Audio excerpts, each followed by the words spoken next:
Buenos días, hermanos.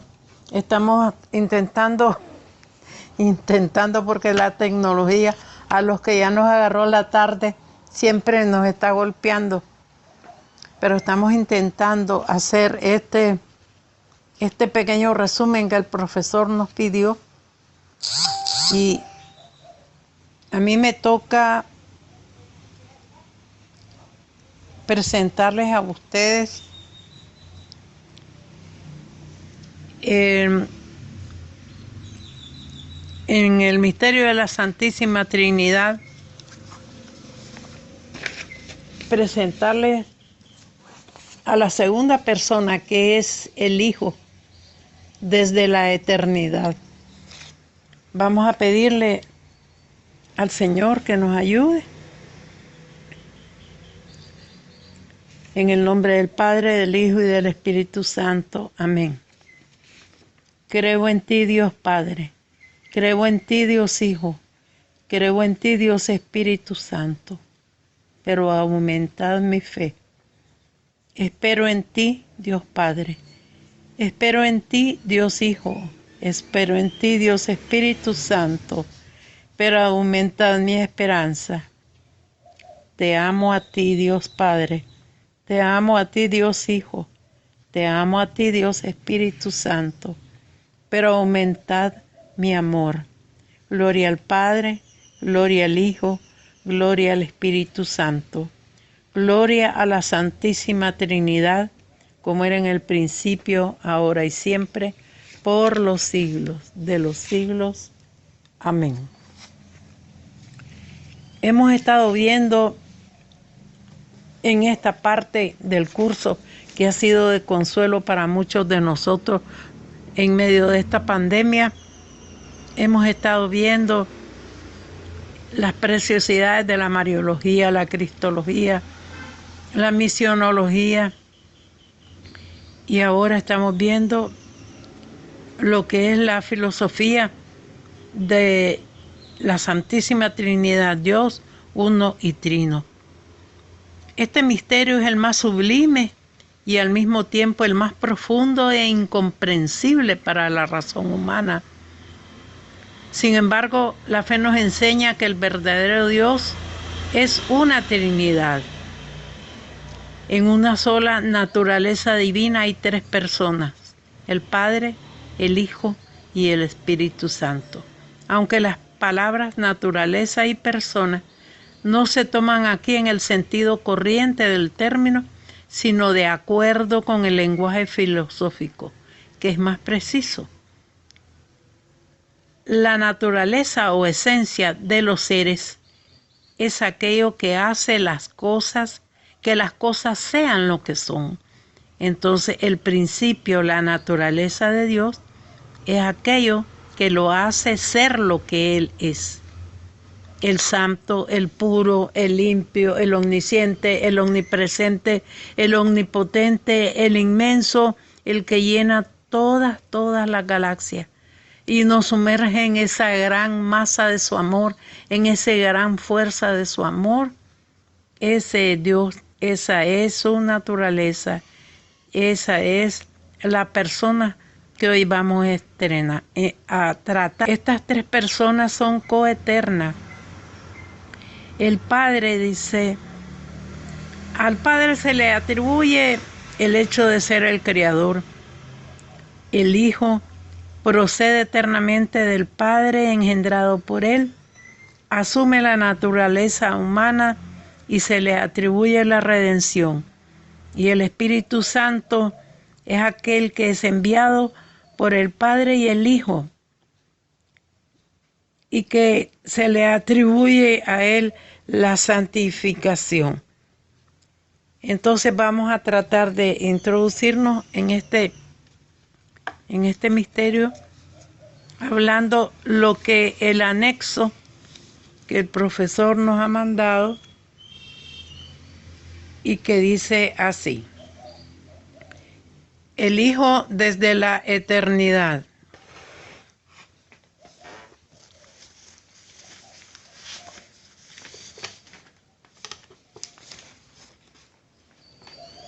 Los católicos al proclamar nuestra profesión de fe,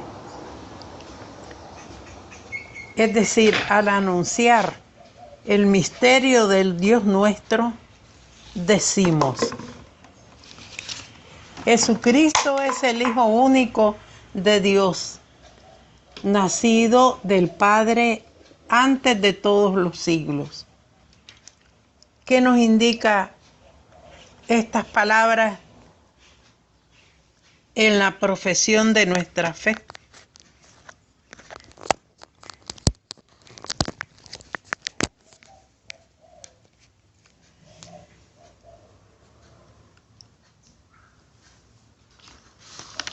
Nos indica la preexistencia antes de todos los siglos de este Hijo nacido del Padre. La preexistencia de Jesús como Hijo de Dios desde la eternidad. O sea, que Jesús existe desde antes de nacer. Pero la cuestión es que la aparición de Jesús en la conciencia humana va creando una realidad completamente nueva. Fijémonos que antiguamente los dioses paganos, porque Dios es uno, único, nuestro Dios, el único, el Dios uno y trino. Pero los dioses paganos tenían unas naturalezas violentas, tenían unas formas tan distintas de ver el mundo. El amor no estaba por ningún lado, había mucha concupiscencia de la carne.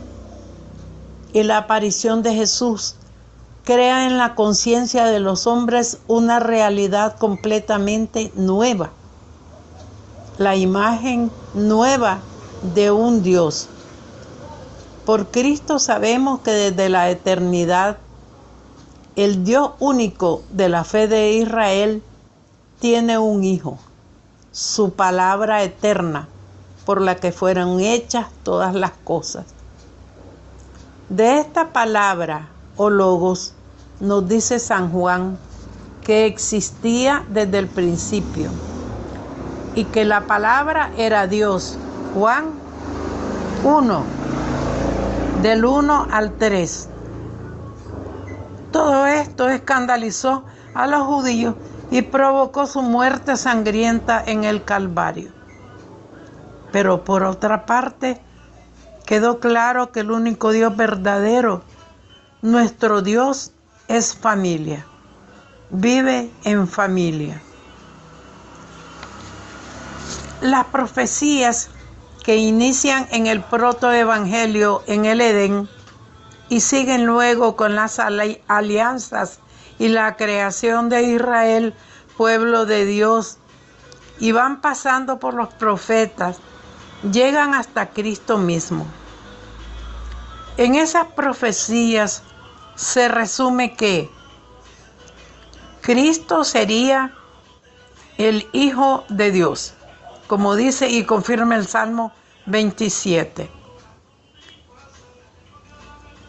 Que sería un rey poderoso, dulce con los humildes, Salmo 109. Que padecerá cruel muerte, Salmo 22, para luego salir glorioso del sepulcro, Salmo 15:10.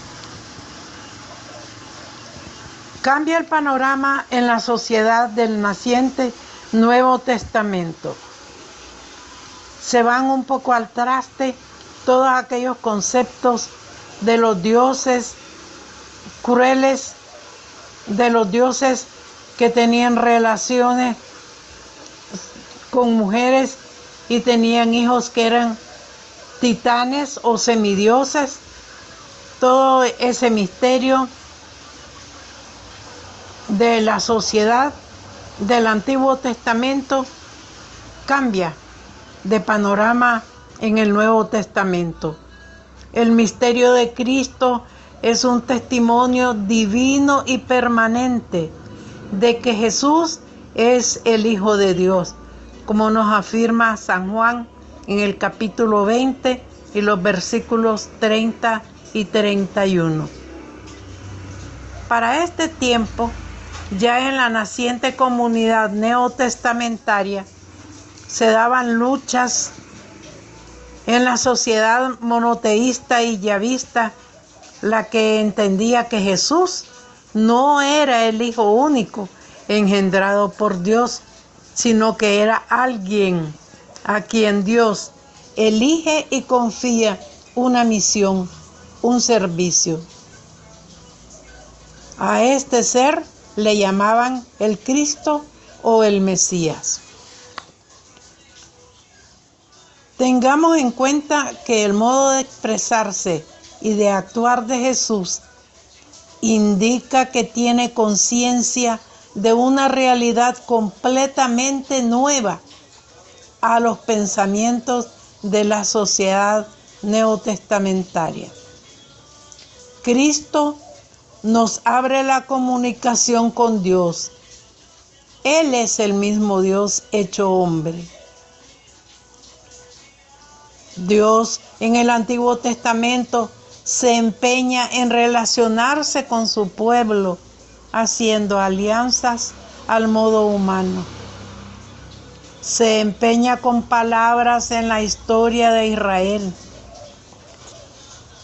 Empeña su presencia primero en la tienda de las citas, en el tabernáculo y luego en el lugar santo del templo de Jerusalén, donde estaba su presencia real. Pero ese empeño por relacionarse con los hombres se hace interno y directo a través de la persona de su Hijo único hecho hombre, eterno como el Padre y puro como Él.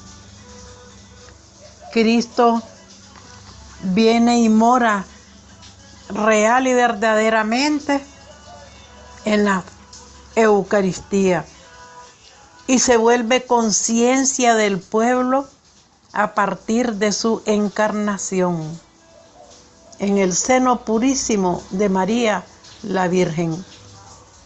Su nacimiento virginal es un evento que, narrado por una vidente, deja huellas en el alma de los pueblos.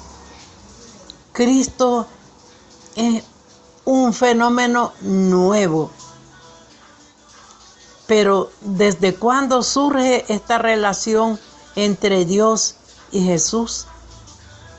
¿En qué momento Jesús es constituido por Dios como su Hijo? La respuesta surge de una retroactivación progresiva de la filiación divina de Jesús. Al inicio, la exaltación de Jesús a la categoría de Hijo de Dios se entiende que es producida después de su resurrección, cuando asciende al cielo y es exaltado a la derecha del Padre.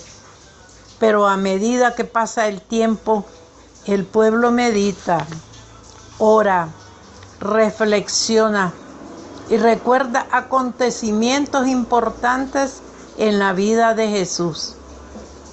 Así, recuerda el pueblo que durante la transfiguración, en Lucas 9:28, se establece esa unidad con Dios mucho antes de la resurrección, mucho antes de la pasión. También en el bautismo de Jesús, en Mateo 3:13, se retrotrae la filiación divina al comienzo de su vida pública. Jesús es, pues, Hijo de Dios desde el inicio de los tiempos.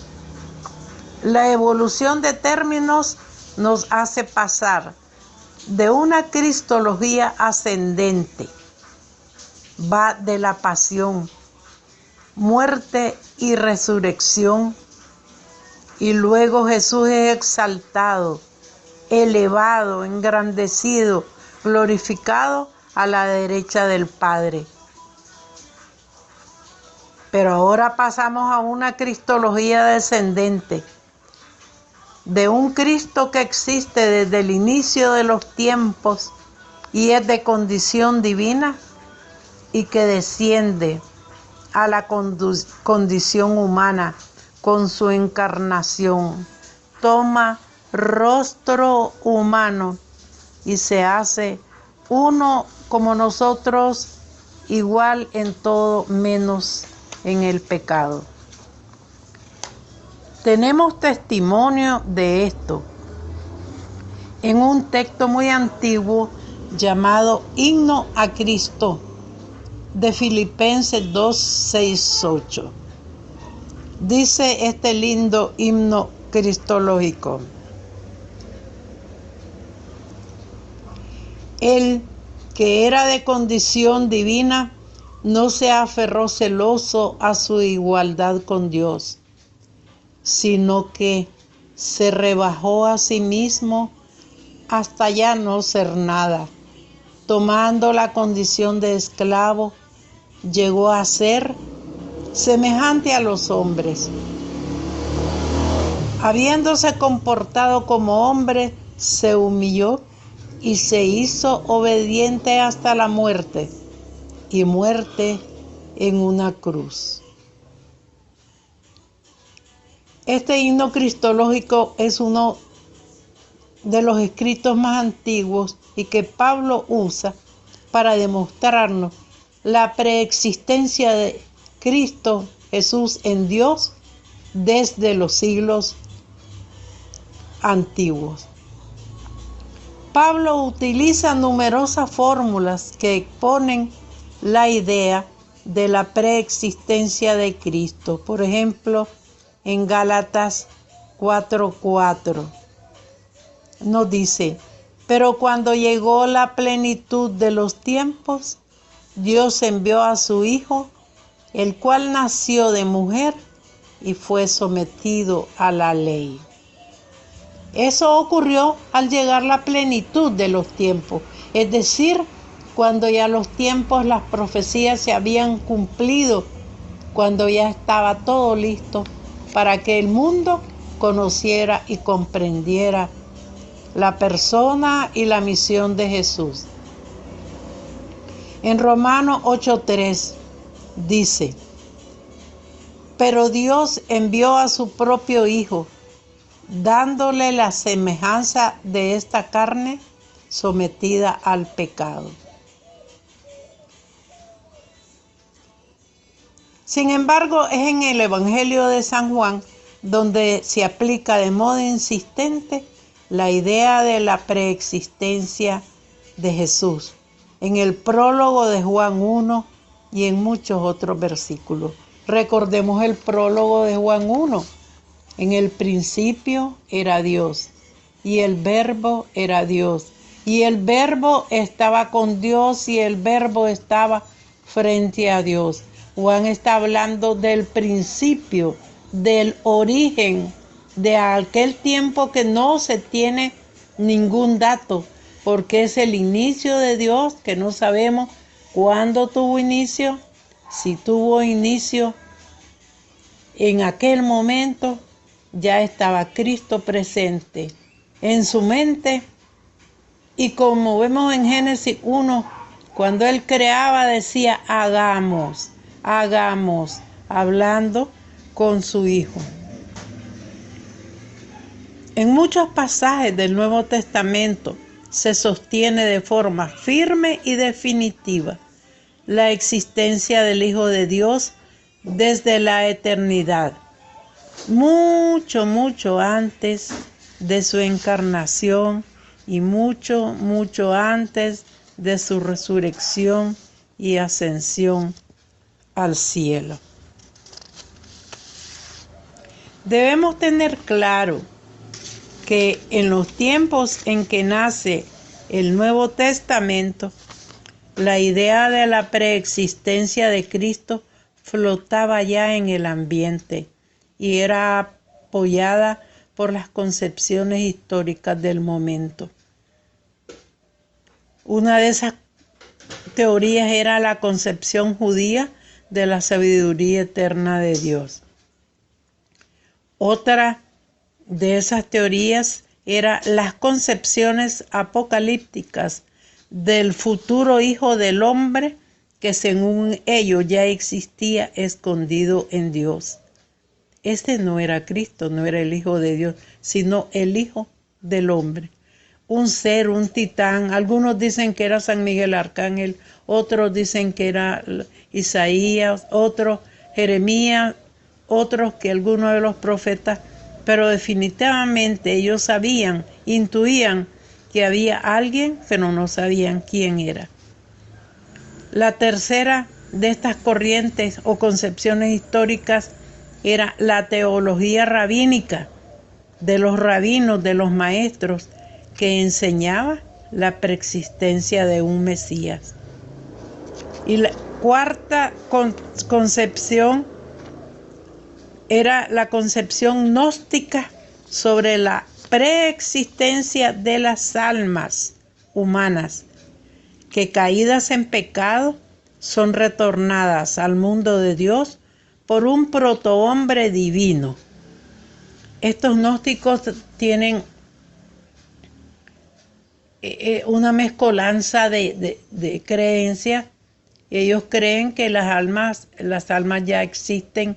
Por ejemplo, no podemos decir que tienen la misma preexistencia de Cristo, pero sí desde que Dios creó al género humano, pues ya estábamos en su mente en ese momento. Pero Cristo estaba con él desde el principio de Dios, desde el inicio de todo cuanto existe, que no sabemos de eso porque eso solo está en la mente divina. Estas teorías influyen en los hagiógrafos que escribieron el Nuevo Testamento, los que tienen esquemas mentales y conceptos para desarrollar sus reflexiones teológicas, y eran conceptos muy especiales. La religión judía era bien cerrada, era bien delicada, no permitía muchas cosas. En fin, Jesús estaba siendo manifestado por Dios en un tiempo bien conflictivo. ¿Pensarían acaso esos teólogos de la iglesia naciente que debían desmitologizar esas ideas mitológicas?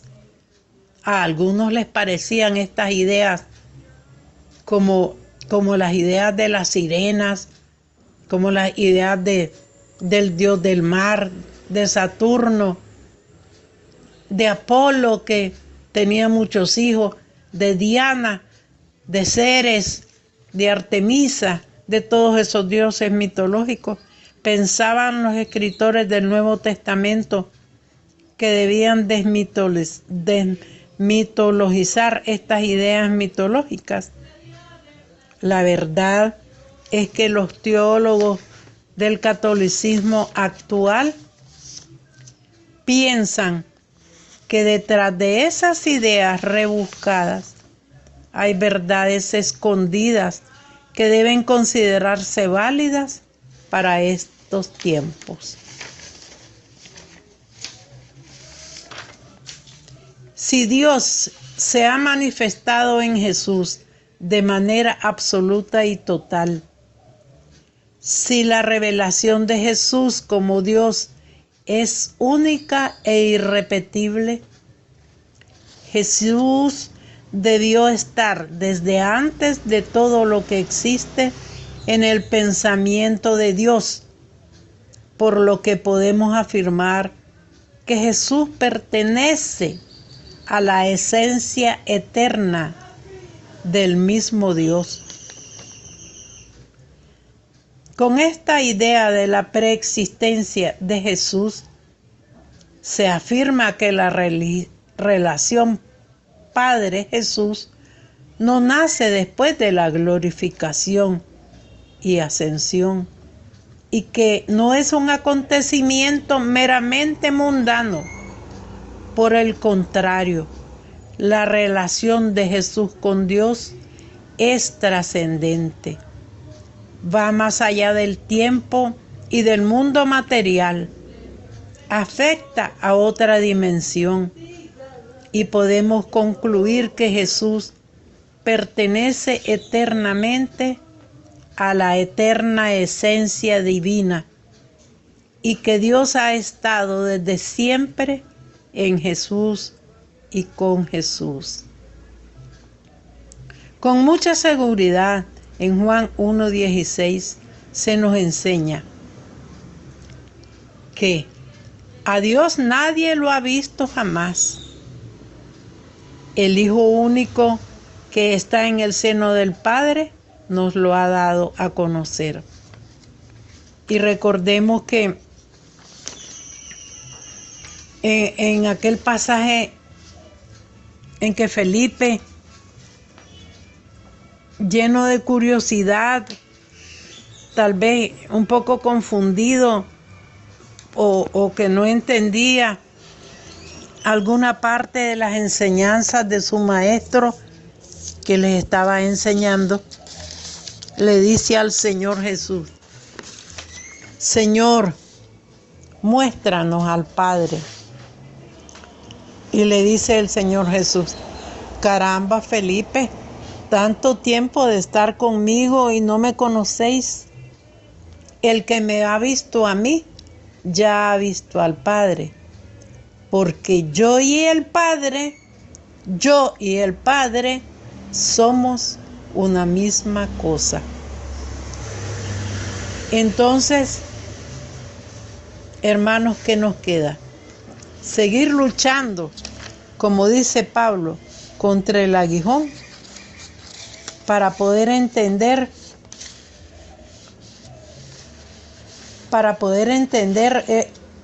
esa esencia divina, o aceptar lo que está tan claro, que Cristo Jesús es el Hijo eterno de Dios y es de su misma esencia. Y él mismo lo dice. Yo estaba recordando que allá cuando Moisés le preguntó a Jesús: ¿qué le digo al pueblo? Que va a salir de aquí, lo vas a sacar de Egipto, pero ¿qué le digo al pueblo? ¿Cómo te llamas? ¿Cuál es tu nombre? El que soy, le dijo. Ego eimi, yo soy. Y Cristo Jesús en todo el Nuevo Testamento dice: yo soy la vid, ustedes los sarmientos. Yo soy la luz del mundo, el que camina conmigo nunca va en tinieblas. Yo soy la fuente de agua viva que salta a la vida eterna. Yo soy el pan vivo bajado del cielo, el que come mi carne y vive mi sangre, vivirá para vida eterna. Yo soy la verdad y la vida. Y si nos ponemos a ver la Biblia y a marcar lo yo soy, lo ego eimi, que dice, pues son incontables. Y de Dios Padre solo una vez lo tenemos cuando le dice a Moisés su nombre: yo soy. Así le vas a decir al pueblo. Entonces Cristo lo está reafirmando a cada momento, es constante en hacerlo. Y sin embargo hay tantas sectas, hermanos, que creen que Cristo Jesús es San Miguel Arcángel, es un profeta. No es así. En estas pequeñas reflexiones nos han de servir.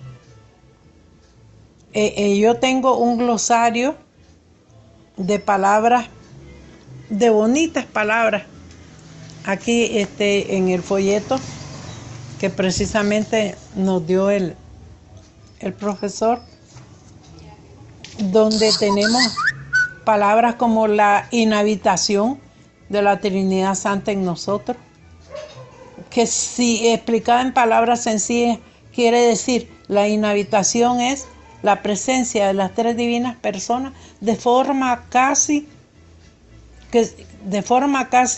material, de forma casi que se puede palpar en nosotros. ¿Qué cosa es la esencia de Dios? Es el ser, lo que hace que una persona sea. Todos nosotros somos seres contingentes, es decir, que podemos existir o no existir y no pasa nada. Solo Dios, en su Trinidad Santa y única, es el único ser necesario. Él es trascendente, pasa el tiempo, pasa la galaxia, va más allá de los siglos. Nosotros somos intrascendentes. Tenemos 70 años y la pandemia ya nos tiene achumicados, parecemos ciruelas pasas. Nos estamos acabando. Yo solo le digo al Señor siempre, todos los días, Señor, se está acercando el momento en que me voy a enfrentar con tu realidad. Señor, te pido que me dejes ahogarme en ese mar de amor que tú eres. Es lo único que le debemos pedir al Señor. Que podamos navegar en ese mar de amor. Dios es un mar inmenso de amor. Tampoco hagamos aquellos rezos. Señor, yo te pido que esto, que yo te pido. El Señor tiene tanto que hacer. Que te pido, que te pido, que te pido. Ya aprendí yo en esta pandemia que debo entregarme, abandonarme en su voluntad. Le pido una vez, la alabo y le digo, necesito tal cosa, Padre bueno, y espero y confío en ti. Y viene porque viene. Él nos guarda, Él nos gobierna, Él nos protege. Pidamos por este país. Estamos en una situación bien delicada, peor que la de todo el mundo, porque la situación de nosotros es grave económicamente, en el aspecto salud, en el aspecto social. Hay una tensión espantosa. Pidámosle al Señor, que nosotros no conocemos sus caminos, y que Él nos indique el camino. Hagámosle caso a Jesús que dice, yo soy la luz del mundo, el que viene a mí no está en tinieblas. Entonces, pues, no sé ni qué decirle del Padre y del Espíritu Santo porque sería de no acabar. Solamente toqué esa cualidad de Cristo, su preexistencia, es decir, Cristo que ha vivido sumergido en el Padre desde la eternidad de los tiempos, antes de que Abraham existiera, y lo criticaban, era antes de que existieran las galaxias, cuando no había nada y todo estaba informe y oscuro, ya Él estaba en la esencia, en la memoria, en Dios, su Padre. Y después que Él aparece, el amor del Padre y del Hijo, nos envían al otro Consolador, que es el Espíritu Santo. Que Cristo es enviado, eso está claro. Porque para que haya envío tiene que haber alguien que envíe. Y el Padre lo envía. Porque lo dice claramente En la transfiguración, en el bautismo de Jesús, lo dice claramente. Y lo dice también en Isaías: yo te he engendrado hoy como rocío de la aurora. En Jeremías, en Isaías, lo leemos en los profetas. Pero estas cosas nos sirven para abrirnos la mente. No creamos que el Espíritu Santo va a venir y a esta que nunca agarra un libro, no lee la Biblia, no escudriña, no quiere saber, yo ya le voy a dar una gran sabiduría más grande que la de Salomón. No, el Espíritu Santo nos va a dar la sabiduría cuando hagamos el esfuerzo por abrir nuestro corazón a las verdades de Dios. Que Él es el que nos va a decir hasta dónde lo vamos a poder conocer y hasta dónde lo vamos a poder entender mientras llegamos a su presencia. Porque entonces veremos la verdad cara a cara. Cara a cara. Entonces, mis queridos hermanos, yo siento una gran alegría por la recuperación del profesor. Yo le digo que esta clase me ha ayudado a sobrellevar esta tristeza de esta pandemia, porque en las casas pues siempre hay problemas. Ya los viejos estorbamos, los viejos que decimos, lávense las manos, no vayan a la calle, no aquí, no allá, pues uno tiene que ir buscando cómo salir de esos estados de postración, de depresión. Y esta clase nos ha ayudado mucho, nos ha abierto mucho los ojos. Aunque yo he platicado con hermanas que me dicen, no sigo la clase porque no tengo el folleto y porque es muy pesada. Miren, uno se las ingenia. Miguel tiene en su computadora todo. Yo lo que hago, me baja una memoria y ahí voy fotocopiando de 20 en 20 porque valen 2 córdobas cada voz. No es que disponga de tanto dinero, pero sí voy sacando copias y tengo mis copias y ahí me voy ayudando. ¿Cómo voy a desperdiciar yo esto? Ya por lo menos tengo conocimiento de las cosas y tal vez me ayudan en la hora de mi muerte, que ya no tenga miedo a lo desconocido, porque no es tan desconocido para mí ya todo lo que refiere a mi Señor y a mi salvación. Entonces, hermanos, que el Señor los bendiga, que el Señor los guarde, que el Señor me les dé mucha paz, les dé mucha salud, que les dé mucha sabiduría y muchas ganas de seguir en esto. Que el profesor nos perdone todos nuestros errores, porque él es especial, tiene un corazón muy mariano. Y entonces, queridos hermanos, ha sido pues para mí un gusto y espero que de algo nos sirva esta reflexión.